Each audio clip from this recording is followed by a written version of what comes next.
We are here for Connie's treatment with botulinum toxin. We've done some dermal filler treatment, but I wanted to show you this treatment because it is a little bit of an unusual case here. And in this case, we are going to use Jeuveau, and that's the newer botulinum toxin, for a couple of reasons.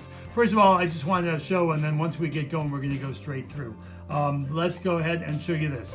Take a look at Connie's forehead, nice and smooth. Right now, she raises her eyebrows, and what do you see? Go ahead and raise them really high, and you see some frontalis movement with some strange lines in the lower frontalis. Now, this is an area on most normal people, human beings that you would never inject with botulinum toxin, and you should never inject with botulinum toxin. But of course, Connie is different, not just because she's married to me, but because the way her anatomy works. So we are going to give her botulinum toxin in the lower frontalis, and it's one of the very unusual times you would ever do that, and that is simply because she has fairly deep set eyes. And if you don't know the connection between fairly deep set eyes and giving botulinum toxin in the lower frontalis, then you have not been trained by the AAFE. But this is an unusual procedure that you would not do for many patients. You can go ahead now. We're going to give her botulinum toxin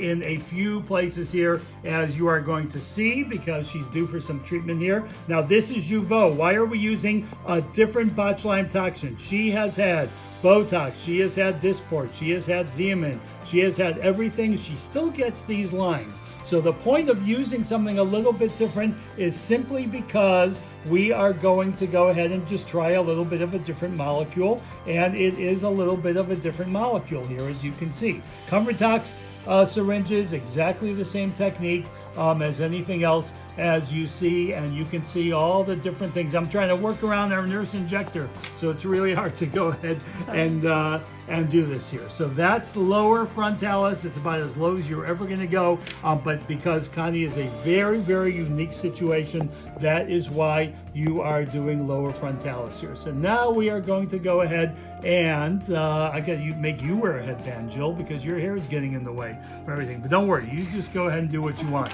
We got to work around each other here. Now just glabellar, very light in the glabellar, because she doesn't have much in terms of the actual effect, because it hasn't run out, but we want to keep it all at the same time. Just dab her a little bit in the glabellar before you go ahead and continue on.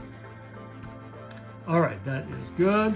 So sorry for the bad cinematography. We'll try to get better at it as we go along. Now she's getting crow's feet. That's standard crow's feet, always away from the eye, always going ahead and knowing exactly your anatomy and what muscles you want to put it in for that, so you can see all of that. And this is directly after, if you've seen some of the video, we taped on her doing lower filler in the lower part of the face. And now let me go ahead and let's go ahead and do this crow's feet. You can see AAFE techniques, really trying to find where the anatomy is, staying away from any veins and from bruising, which you never promise patients that you will go ahead and do here.